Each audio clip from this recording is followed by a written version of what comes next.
Alors, j'espère que Rachel, dont j'ai décidé de prononcer le prénom à la française, puisqu'elle habite maintenant en France, aura le prix Nobel pour l'argent. Mais je tiens à dire que je ne crois absolument pas au prix Nobel comme consécration du génie littéraire.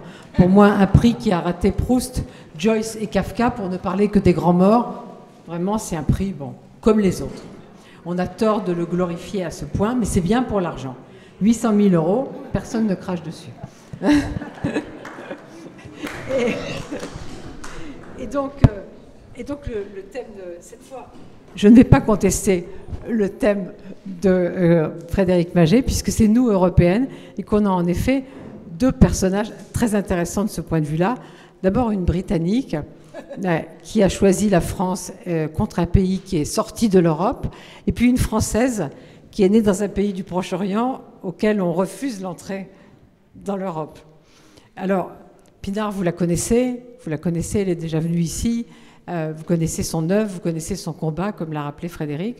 Donc depuis 1998, elle a été contrainte à l'exil, et quand même on pensait que les choses allaient s'arranger, même si elle a choisi la France et de devenir française.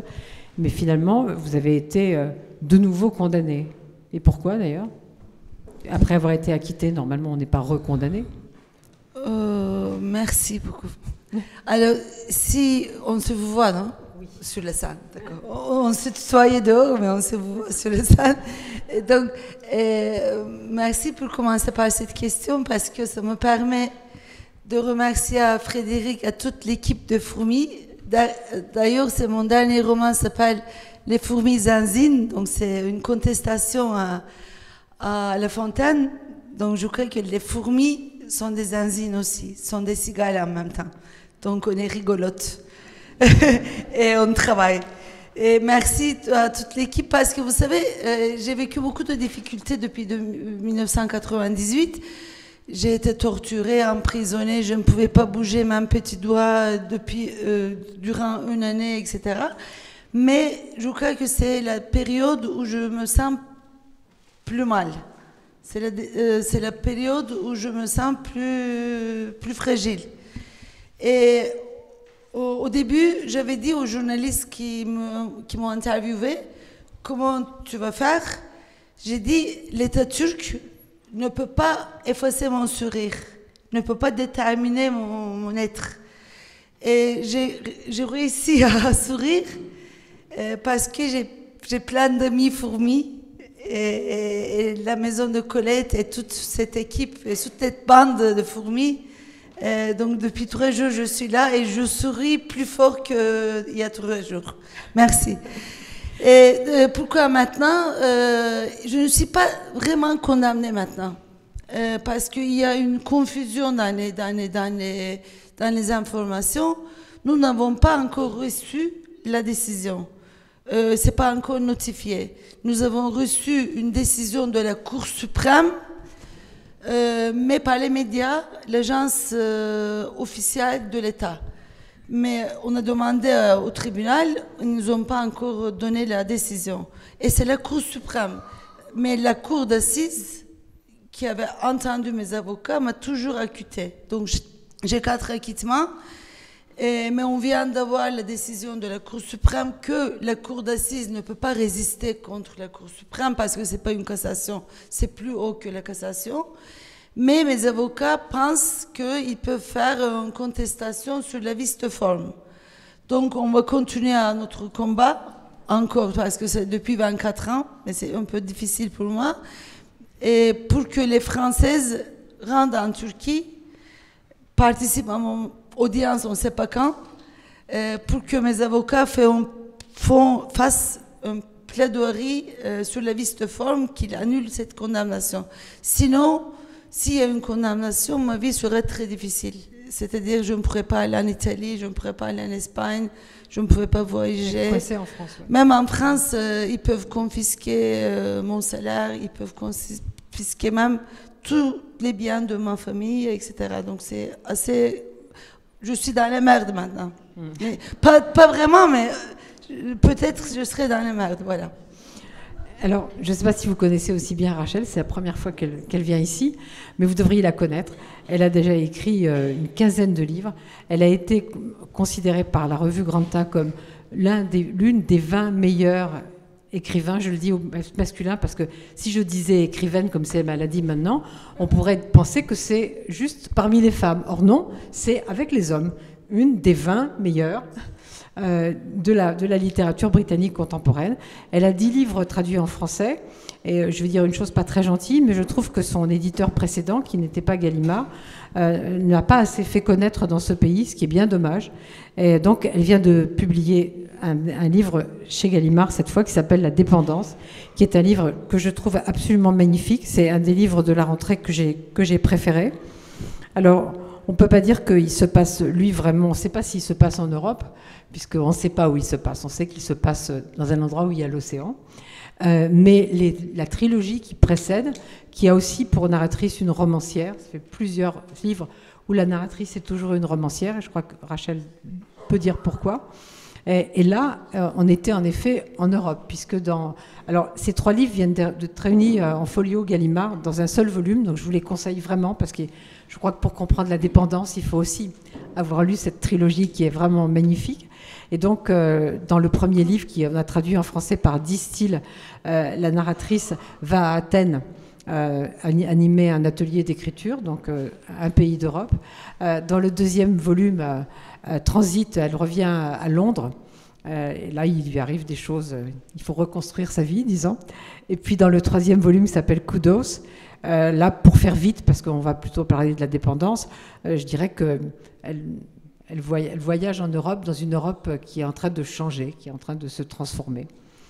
Et donc, le livre de Pinard, lui, est vraiment ancré en France, mais en fait, c'est une concentration, c'est une concentration d'Europe, parce qu'il réunit beaucoup d'exilés, de réfugiés, de gens marginaux qui essaient d'inventer autre chose.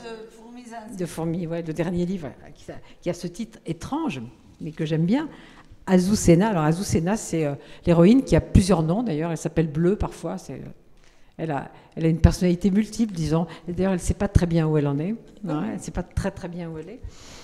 J'aime les gens qui doutent. Oui, et la question de l'identité, c'est aussi très intéressant et très important chez Rachel, où on est. Puisque donc, dans la dépendance, c'est à la fois, évidemment, c'est une ambiguïté en français, et c'est l'ambiguïté qu'on souhaitait. C'est à la fois un morceau d'une maison, un côté d'une maison, et aussi la relation qui peut vous lier à quelqu'un.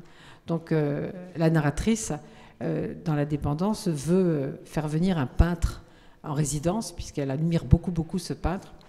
Et j'allais dire, malheureusement, il finit par accepter. Et c'est là que les choses difficiles commencent. Et Rachel, depuis plusieurs livres, votre travail, c'est une réflexion sur l'art, la place des femmes par rapport à l'art. Et là, c'est évidemment l'histoire entre un homme et une femme, le peintre et cette femme. Et puis aussi l'endroit où on est et comment on construit sa vie, comment on récupère sa vie quand on l'a perdue. Thank you, Josiane, and hello, everybody. I think the subject that is really kind of underneath everything that I write is about what is political in living, that living is political, and how to recognize that fact. That is, in a life like yours, an extremely dramatic, personal, active situation. People tend to resist the sense of themselves as political, and politics nearly always are about identity. And sorry, it's very long. Tell me when I need to stop. We understand. Oui, bonjour à tous. Déjà, oui, effectivement, je pense que le sujet sous-jacent dans toutes mes œuvres, c'est la question politique et comment vivre de façon politique. Puisque là, évidemment, avec vous, Pinard, vous avez une vie dramatique et vous avez une situation personnelle qui est très impliquée. Et donc, en fait, comment les gens résistent à cette situation politique? And I guess in my work, the politics are the politics of mainly femininity, the politics of motherhood, the politics of, I suppose, gendered institutions, marriage, family life, and what it's like to live in those, what it's like to try to leave those, what is at stake, I guess, for the individual in terms of interrogating the politics of those things. Oui, dans mon travail, évidemment, je pose la question politique, c'est-à-dire comment vivre sa féminité, comment vivre la vie, le mariage, notre vie de famille. Et je pense que mes personnages sont soumis à ces questions aussi. One of the things that Josiane mentioned in the trilogy of books that I wrote before La Dépendance, that they're set mostly in Europe, and that was possibly a bit of prescience on my part that my country was going to do this violence to itself and leave that community. One of the things I was interested in was the idea of a voice that was not confined in language and not confined in national identity, that was a more universal or sort of oceanic form of communication that to me seemed very possible at exactly the moment when Britain ceased to participate in it. Et c'est effectivement le sujet de la trilogie que j'ai écrite avant la dépendance. C'est-à-dire que ça se passe en Europe, comme Josiane l'a dit, et moi j'avais cette espèce de prescience, c'est-à-dire que mon pays allait s'infliger cette violence qu'il s'est infligée, c'est-à-dire livre la communauté européenne. Et donc je pensais qu'il y avait une voix qui allait contre ce confinement dans une identité, dans un langage, et qui permettait au contraire d'atteindre l'universel et l'océanique. Et je pense que c'est une possibilité pour le Royaume-Uni.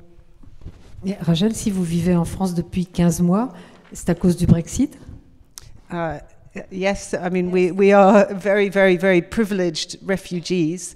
But it is a type of refugeeism, and there's a great sadness to leaving your country, and a sadness to watching your country change and decline after you have left it. There's a feeling of guilt that you should somehow stay and try and help, but no, we left and came here. Oui, on est parti après le Brexit. Je suis une sorte de réfugié privilégié d'une certaine façon. C'est assez triste en réalité de voir votre pays décliner et on en tire une forme de culpabilité parce qu'on se demande si on n'aurait pas dû rester et aider. Pinar, vous avez été contrainte à l'exil, mais pourquoi la France? Pour des raisons très pragmatiques. Quand j'ai quitté la Turquie en 2009, j'ai dû quitter le jour au lendemain. Et je vais dire une petite parenthèse, parce qu'on parle de l'art et de femmes, donc je vais dire je vais délivrer une de mes secrets, c'est pas un secret, mais à Rachel. En tout cas, ça va plus l'être en 2 minutes. Et j'ai mis, j'ai eu un sac très petit, pas pour fuir. Et j'ai mis la photo de ma mère qui venait de décéder et j'ai mis la photo de Camille Claudel parce que c'était pour moi elle est ma copine, voilà. Et pourquoi la France? D'abord, je suis allée en Allemagne parce que j'avais eu une bourse de Pen Club tout de suite, etc. Mais je croyais que l'exil allait durer très, très, très peu. Et quand j'ai compris que l'exil va continuer, moi, je ne veux pas être exilée, je ne veux pas être dans une situation d'invité, etc. Et donc, je voulais tenir la barre. Et comme je suis francophone, je suis venue en France. Donc, c'est pas aussi. Je connaissais la littérature française. Vous étiez francophone avant? Oui, j'étais dans une école française à Istanbul. Donc, 8 ans, j'ai étudié toutes les matières, même biologie, en français. Donc, je connaissais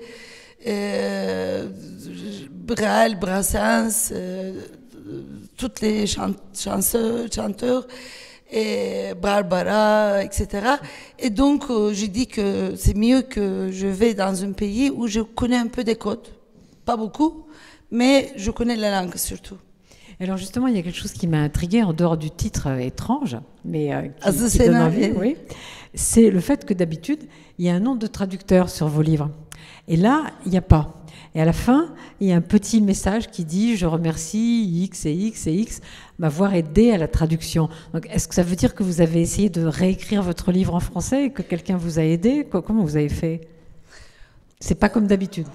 Non, c'est pas comme d'habitude parce que c'est une autre, même si je veux dépasser l'exil, même si je veux... Maintenant, je sens que je vis une...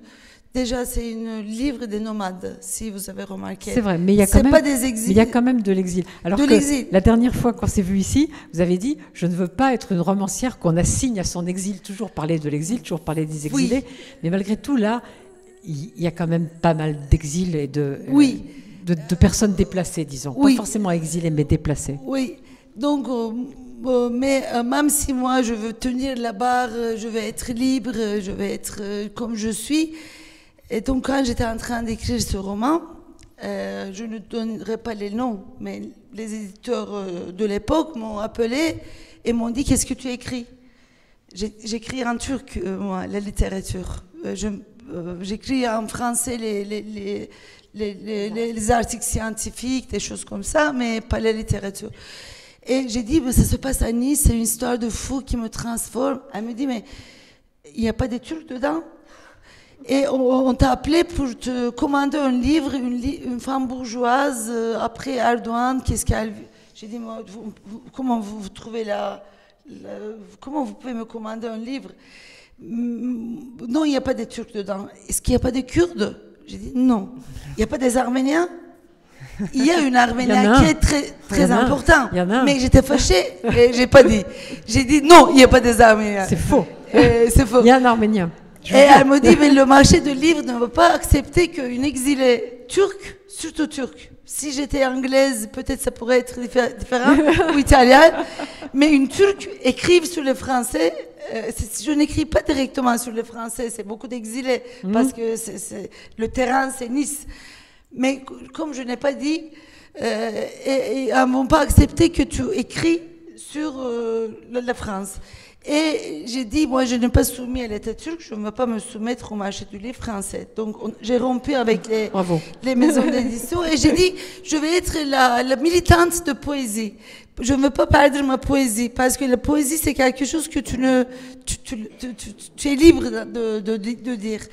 Et quand je l'ai écrit, ça s'est sorti en Turquie tout de suite, ça s'est publié, ça fait beaucoup de bruit. Et ma maison d'édition en Italie, Fandango, l'a traduit tout de suite, parce que c'est une vraie maison. Elle a dit qu'on a profité de tes succès, on va aussi envisager de tes comment dire, risques. Et après, mon traducteur qui courait derrière moi, il m'a dit, mais j'ai dit qu'il faut que tu traduises 10 pages pour que je propose aux éditeurs. Il m'a dit non, il faut que tu me payes parce que comme tu n'as pas maison d'édition, donc j'ai dit maintenant, je ne veux pas que tu traduises, je ne veux pas que tu touches à ma Azucena parce qu'elle est très importante pour moi. Et après, une femme en Turquie, une Française, elle a lu, elle est tombée sur le livre et elle a lu.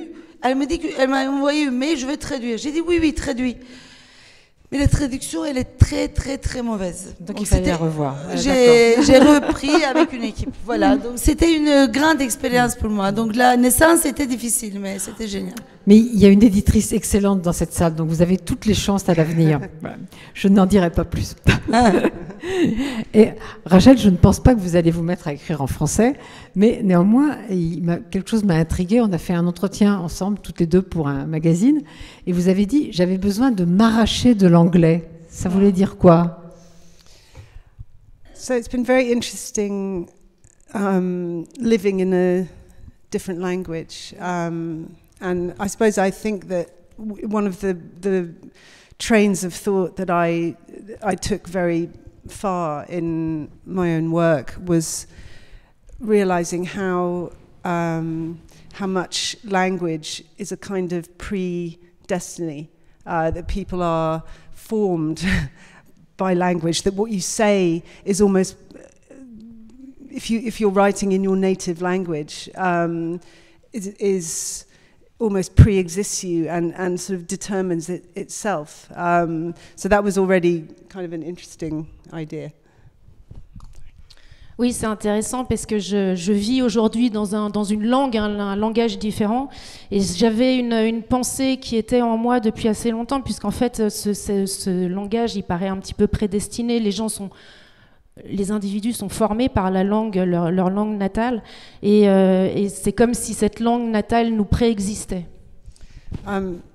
So I think I was already wondering what a language that I mean, in English, and I'm sure it's the same in anybody's native language, you can find out so much about people just from what they say, from their accent, and indeed about their politics, about all sorts of things. And I was sort of interested in the idea of trying to get rid of those things, trying to rid language of those almost unconscious tags of identity. Et je me demandais en fait, parce que en Angleterre, mais enfin avec l'anglais, je suis sûre que dans toutes les langues c'est pareil, on peut deviner qui sont les gens de leur façon de parler, par exemple leur façon d'utiliser le vocabulaire, mais on peut même deviner leur accent et on peut même deviner leurs idées politiques. Et donc moi je voulais débarrasser la langue de tout cet inconscient.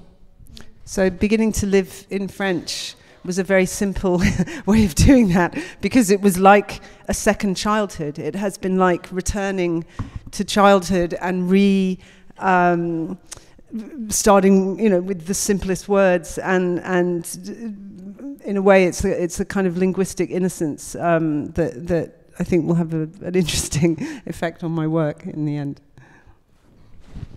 Et donc pour moi, être dans le français et parler français, c'était comme une sorte de deuxième enfance, puisque c'était comme un retour à l'enfance en réalité, en commençant à apprendre la langue par ses mots les plus simples. Et donc c'était une sorte de langage, d'innocence linguistique, et c'est ce qui m'a plu dans le fait d'être en France. Est-ce que vous pensez que ça va changer votre manière d'écrire l'anglais, le fait de baigner par ailleurs dans un milieu francophone? Yeah, it already has, because I read now only in French. I find that I can't read in English, so I'm sort of halfway across La Manche, and possibly I'm going to sink if I try and go back or try and go forwards. But at the moment, I've become very aware that there are texts, writers that are extremely transparent in language, and you know who they are, Patrick Modiano, Duras. They are very, very easy to understand, and the question of why that is very interesting to me. Oui, c'est déjà le cas. En fait, le français a déjà affecté mon écriture, puisque maintenant je ne lis plus qu'en français. Et donc je suis d'une certaine façon au milieu de la Manche et je peux retourner ni d'un côté ni de l'autre et j'ai peur de me noyer. Donc en fait, je commence avec des auteurs dont les textes sont assez transparents, dont la langue est assez transparente, Modiano, Duras, qui sont assez faciles à comprendre. And I think what I've worked out is that what makes language opaque is people's unconscious use of it. The writers who are most conscious of style and of everything that they're saying, and who examine, who don't write out of their subconscious mind, are the ones who have the most control of language. Et donc en fait, ce qui rend le langage opaque, c'est son usage inconscient. Il y a des écrivains qui travaillent le style de façon consciente, mais ce qui fabrique l'inconscient dans le langage, c'est tout ce qu'on ne sait pas. Alors en fait, vos livres sont extrêmement différents, et pourtant, chez vous, Rachel, la narratrice et son mari se sont un peu isolés du monde, isolés des relations sociales. Ils sont dans leur maison, un peu à l'écart, près de l'océan. Et chez vous, Pinard, tous les personnages vivent dans une certaine marginalité. Il y a notamment une coopérative agricole qui essaie d'inventer de nouveaux modes. Et puis, il y a cette Azucena qui se cherche. Et au fond, il y a quelque chose qu'on n'a pas abordé et qui est pourtant dans vos 2 livres, c'est la question de la recherche de la liberté. Comment se libérer? Oui. Azucena, donc elle est devenue ma copine quand j'ai écrit ce livre. Je crois que ça pourrait devenir... c'est devenu ta copine aussi, votre copine aussi, Azucena. Elle me plaît bien. Ouais. Elle me plaît bien. Et elle, ce qui fait... Mais elle a des relations étranges avec les chiens. Oui. Moi, j'aime beaucoup les chiens, mais elle a des relations étranges avec les chiens. Oui, qui déconstruit notre relation quotidienne. Oui, on peut Moi, dire, j'adore l'histoire de construction. Et en général, par exemple, je vais commencer par l'idée de l'Europe. Moi, je me retrouve pas beaucoup dans l'idée de l'Europe. Un continent avec toute son histoire de domination, aussi Athènes, avec Rome, tout ça. Moi, je me sens plus dans l'identité de Méditerranée, qui réunit plusieurs continents, plusieurs langues. Quand j'ai eu le prix de Méditerranée, j'ai dit, je me sens ni français ni turc, je me sens Méditerranée. Mon drapeau, c'est aubergine, l'huile d'olive, citron. Et Azucena, moi, je vais ajouter Harissa. Voilà. Et on peut ajouter d'autres trucs. C'est un peu fade, là, votre affaire. Et Azucena, à un moment donné, elle devient folle pour différentes raisons. Donc, elle pète le câble. Elle pète un câble. Enfin, pas un seul. Hein. Et quand on devient folle dans la vie pour des raisons différentes, donc c'est une histoire très intéressante qui la rend folle. Et elle quitte toute sa vie, donc elle quitte Lyon et elle trouve un train qui l'amène à Nice. Et là, Nice, c'est un laboratoire aussi de l'Europe qui a créé des frontières. Et plus de la Méditerranée, encore, justement. Plus de la Méditerranée. Donc, il y a un contraste entre les politiques de l'Europe qui construit le Schengen avec la mondialisation néolibérale de l'économie qui... pour les riches, c'est facile de passer les frontières, mais pour les pauvres, c'est incroyable, etc. Donc, elle tombe dans un lieu où les politiques de Schengen de l'Union européenne se mettent en place, mais elle trouve un espace, même de Méditerranée, même plus, parce qu'il y a un Irlandais qui chante des chansons, etc. Donc, un espace de rencontre des nomades. Et là, il y a quelque chose qui est très important, peut-être qui peut être important pour l'Europe aussi, dans ma vie privée, dans ma vie quotidienne. Vous savez, Richard, j'ai senti que quand j'ai ouvert les portes, quand j'étais disponible à l'autre, j'ai reçu beaucoup dans ma vie. Parce qu'ils sont arméniens, c'est le résultat de cette réception. J'ai pu me déconstruire, j'ai pu créer une autre panade, etc. Et Azucena, comme elle devient folle, quelquefois on n'ose pas, parce qu'il y a une emprise. Il n'y a pas que l'emprise des hommes dans la vie. Il y a l'emprise du quotidien, l'emprise du métier, des obligations, des responsabilités.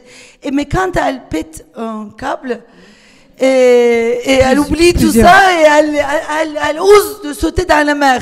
Comme quelquefois on n'ose pas. Moi, je sais plus facilement avant, mais avec le préménopause, etc., j'ai plus de difficultés quand il est froid. Mais si je pétais les câbles, je pouvais aller plus rapidement. Et grâce à cette histoire de folie, elle se trouve dans les rues et elle fait des vraies rencontres.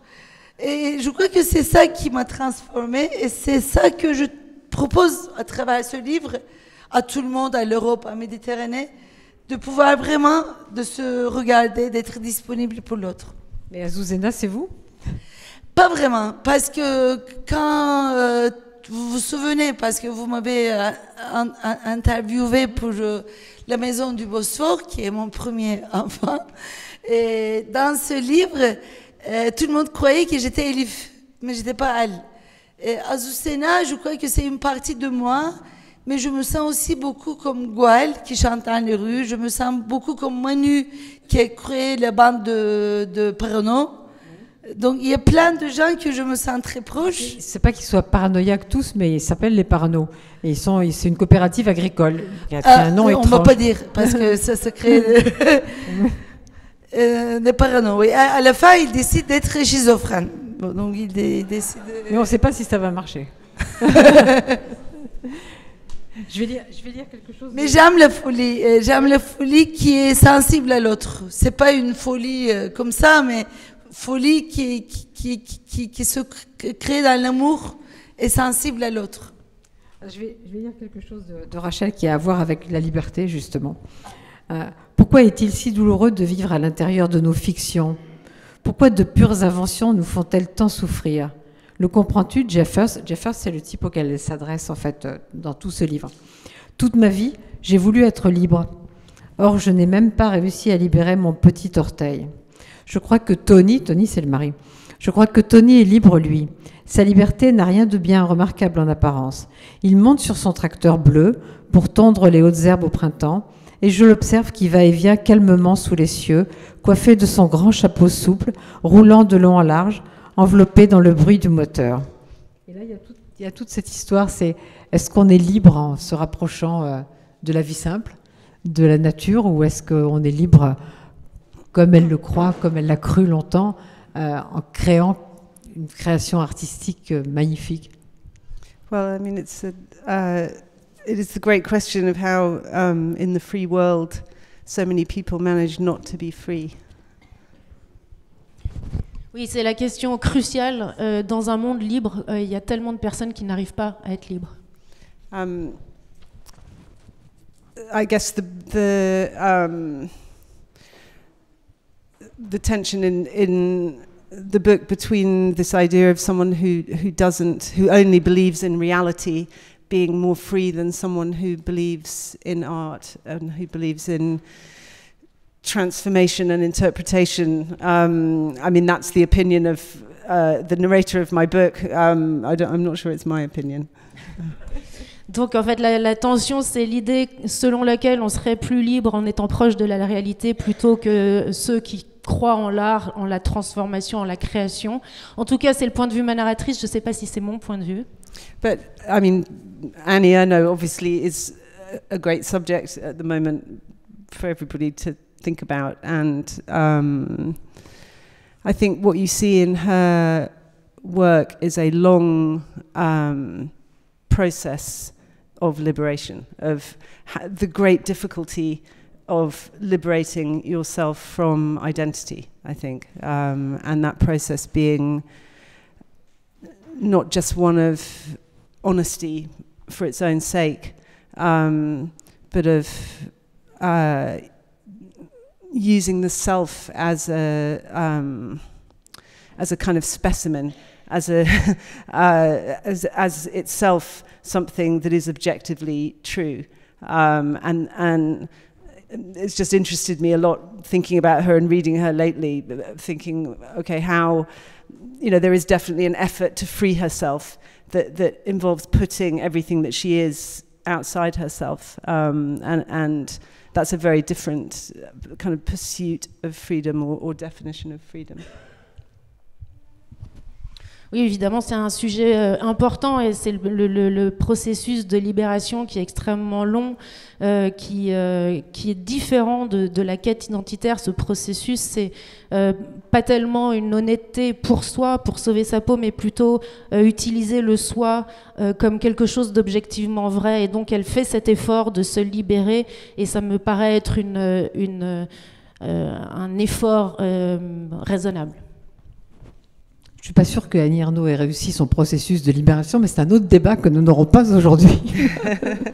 C'est l'œuvre de quelqu'un que j'ai soutenu très longtemps, et puis j'ai cessé pour des raisons qui tiennent à son œuvre, mais que je ne vais pas raconter ici aujourd'hui. Et donc, vous l'aurez compris, c'est deux livres qu'on ne peut pas résumer. Je crois que Pinard a suffisamment parlé de... On ne peut pas les résumer. De toute façon, on ne peut pas résumer les bons livres. Vous savez, je l'ai dit... Ben oui, je l'ai dit ce matin, et je le redis, quand on vous dit quel est le pitch du livre, moi je dis tous les livres dont on peut faire le pitch sont des mauvais livres. Parce qu'un livre, ça doit se découvrir, ça doit se lire, on doit entrer dedans peu à peu. Et le pitch de Pinard, ça n'existe pas. Ce serait alors une nana prend un train, elle se retrouve à Nice et il y a plein de gens. Et celui de Rachel, ce serait il y a une femme qui vit à la campagne avec son mec, elle invite un peintre et ça se passe pas bien. C'est vrai. Et donc, évidemment, si on dit ça, on n'a absolument rien dit. Mais par rapport à cette histoire de la liberté, Azucena, elle se cherche sans arrêt, elle cherche et elle fuit. Elle cherche et elle fuit. Parce qu'il y a une femme qui l'aime. On n'en dira pas trop, mais il y a une femme qui l'aime. Et elle a fui, cette femme. Cathy ? Oui. Oui, aussi c'est une histoire de l'amour, de plusieurs amours, de l'amour entre femmes, et après les amours qui se transforment, les amours de différentes formes, de différents...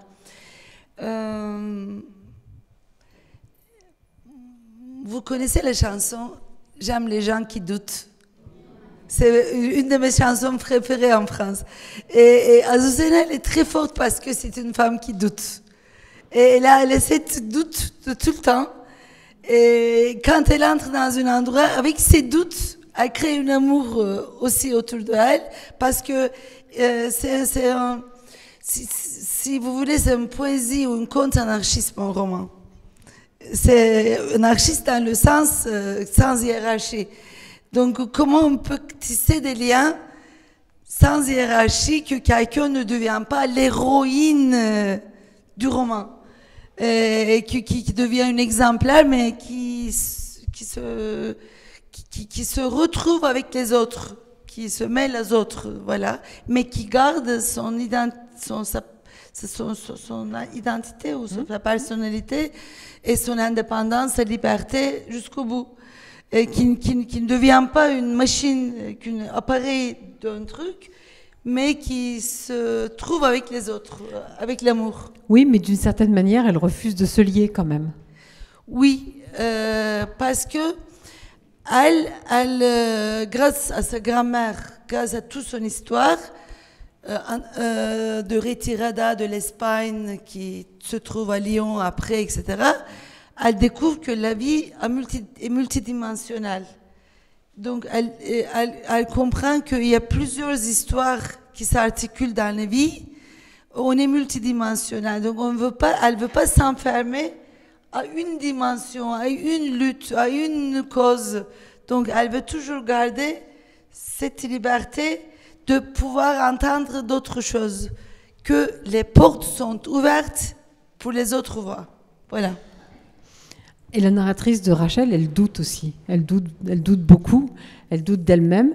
Et le peintre la fait douter, mais au point que quand on avance dans la lecture et dans ses réflexions, parce qu'évidemment, elle réfléchit beaucoup. C'est un livre très, très profond dans la réflexion qu'elle mène sur sa création, sur sa vie, quand on voit comment elle voit son mari, Tony, et sa simplicité, une espèce de bonheur. Mais en lisant le livre, on se demande presque si elle n'a pas invité ce peintre pour ça, pour qu'il la fasse douter, pour qu'il la mette en danger. Well, a lot of the kind of thinking in the book is about what art means to women, what art does for women, when so much of that art has been created by men. And this is what the narrator is in the process of realizing and questioning. Oui, c'est ce que questionne précisément la narratrice de ce livre. En fait, une des grandes idées de ce livre, c'est qu'est-ce que fait l'art sur les femmes, comment les femmes s'emparent de l'art quand on sait que l'art a été principalement créé par des hommes. Part of what she wants out of this man is to be seen by him, to be perceived by him. And really what that crisis is a cultural crisis almost of the power of male perception and the question of whether she herself can exist in that perception. Et en fait, ce qu'elle veut véritablement, c'est de cet homme, c'est être vu de lui, c'est être perçu par lui. C'est comme une sorte de crise culturelle. En réalité, puisque c'est tenu par la perception masculine, le pouvoir de la perception masculine. Et elle cherche ça. Elle cherche à être vue. Mais lui pense que l'art est surtout fait par les hommes, le peintre. Oui. Yes. Yes, he's the cliché of the most free, the most liberated person on our planet, who is the entitled white male artist. Donc il ne le voit pas, il ne le reconnaît pas à la fin. He refuses. Yeah, he refuses. Donc en fait, lui, c'est un pur cliché puisqu'il se pense être la personne la plus libre, le plus libérée de cette terre. Et donc, à la fin, est-ce qu'il le voit? Est-ce qu'il la voit? Mais on s'aperçoit surtout à quel point c'est faux, à quel point il a une fausse perception de lui-même. Yeah, but in the end, his whatever. I mean, one of the sort of. I mean, in a way, it's a kind of joke of the book is that whatever these people do, whatever these artists do, it brings them, it profits them in some way. And so even everything that is ugly and dysfunctional and antisocial about him only increases the power of what he does. Oui, mais en fait, c'est une sorte de plaisanterie amère, puisque finalement, quoi qu'ils fassent, ces gens, ces artistes, ça leur profite. Donc, même si c'est laid, même si c'est contre les relations sociales, eh ben, ils en tirent du profit. And that includes dying. Jusqu'à Which la he mort. does in the end. Puisqu'il meurt à la fin.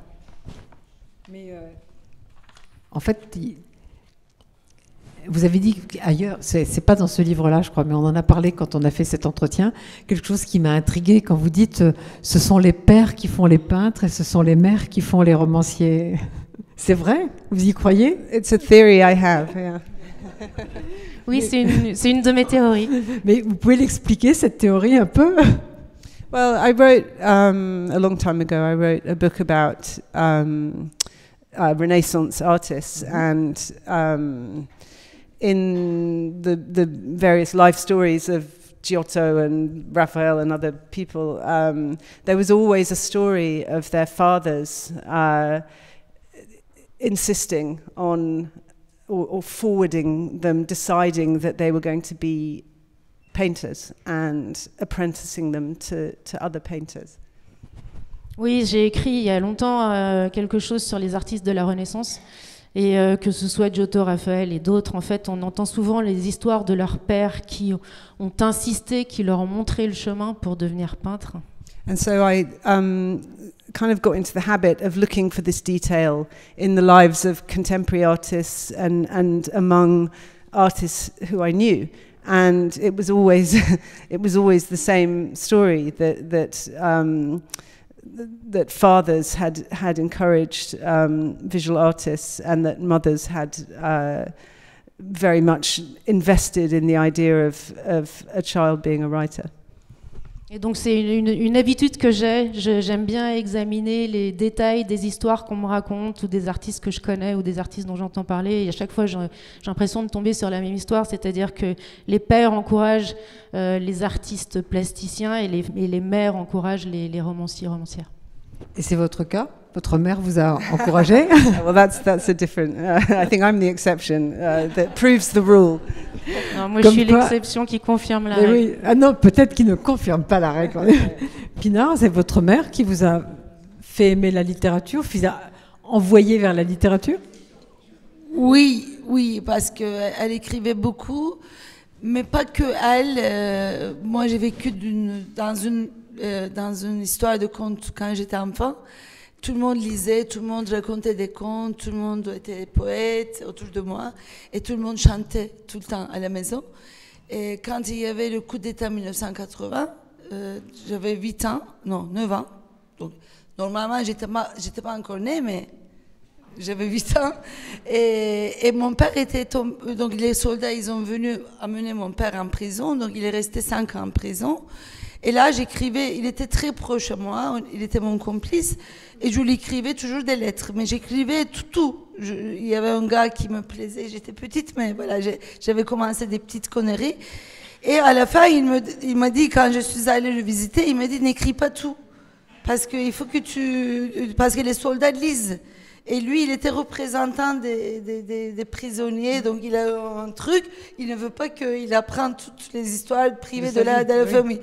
Et donc après, il m'a dit, écris, il fait en sorte qu'ils ne comprendront pas ce que tu écris. Donc, utilise les métaphores.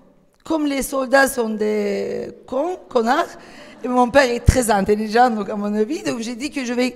Et ma mère m'a beaucoup aidé. Donc ma mère était une poétesse.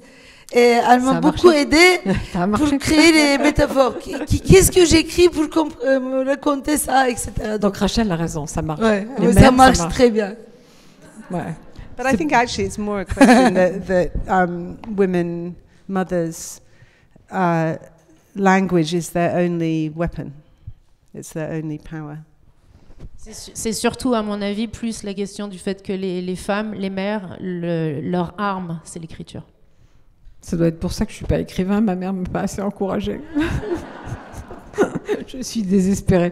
Et il y a beaucoup de secrets qui se passent entre filles et mères aussi. Il y a beaucoup de secrets qui se passent entre filles et mères. Et ces secrets te rendent un peu responsable d'écrire des métaphores, des romans, etc. Donc, j'ai parlé des secrets par rapport aux militaires, mais entre les femmes, mères et filles, il y a des secrets que tu veux que ça se exprime de façon un peu détournée, non? Et vous avez parlé tout à l'heure de votre amour pour les contes. En fait, Azucena, on peut aussi le lire comme un conte, comme une fable sur... Oui, c'est un conte. Et moi, donc, comme j'ai des livres de contes aussi, Berthe et les oiseaux, Algue et les sorcières, donc je suis beaucoup invitée aux écoles, etc. Tout à l'heure, les personnes qui m'approchent, ils disent c'est pour les enfants. Moi, je ne crois pas à la littérature de jeunesse. J'aime beaucoup, je ne sais pas si vous connaissez Shulamit Firestone. C'est une féministe américaine qui a écrit un livre qui s'appelle En finir avec l'enfance et qui explique comment le groupe social d'enfants, elle est très Foucauldienne aussi, qui s'est créé par les lieux d'enfermement et comment on a créé le groupe social d'enfants. Les habits d'enfants, les littératures, comment infantiliser et comme une domination et disciplinée, etc. Et moi, je me souviens, quand j'étais petite, on écoutait les contes tout ensemble, les vieux. Et donc, moi, j'ai un rapport avec les contes, c'est pas pour les enfants, mais c'est bien pour les enfants aussi. Donc, voilà. Donc, Azucena, c'est pas pour 3 ans, mais peut-être... Mais vous êtes aussi universitaire, vous êtes à l'Université de Provence-Côte d'Azur, mais pour vous, il a toujours été évident que vous alliez écrire de la littérature, toujours. Oui, donc je publie plein d'articles scientifiques sérieux, etc. Et j'aime beaucoup faire ça, mais c'est comme les amis, c'est comme une amitié, une relation amicale avec la sociologie. Mais quand j'écris la littérature, conte, poésie ou roman, c'est une histoire d'amour. Et j'aime l'amour. On va être obligé de s'arrêter, mais j'ai une dernière question pour Rachel, parce qu'il ne faut pas qu'elles ratent leur départ toutes les deux. C'est que, je n'ai pas dit ça, mais vous êtes née au Canada et vous avez vécu à Los Angeles pendant longtemps. Et donc, quand vous avez quitté Londres, pourquoi Paris plutôt que New York? That's a good question. It has to do with airplanes. You can get to Paris on a train, not on an aeroplane. But also, we wanted to be European, and that's the subject of this. We wanted to remain European people, and those principles are things that we cared about. Yeah. Oui, c'est une bonne question. En fait, ça a tout à voir avec les avions, puisqu'on peut venir à Paris en train et pas à New York. Mais moi, j'aime le train. Et puis surtout, c'est qu'on voulait être européen. Et c'est quelque chose qui nous tenait à cœur. Je crois que c'est une conclusion parfaite, parce qu'on a quelqu'un qui revendique l'Europe, quelqu'un qui parle de la Méditerranée, mais c'est pas si loin de l'Europe non plus. Non. Et puis, c'est les constructions sociales aussi. Voilà. Et donc, ici, on a Rachel qui fait du bien à l'Europe. en revendiquant l'Europe contre, en effet, le Brexit, qui n'était pas forcément une très bonne idée.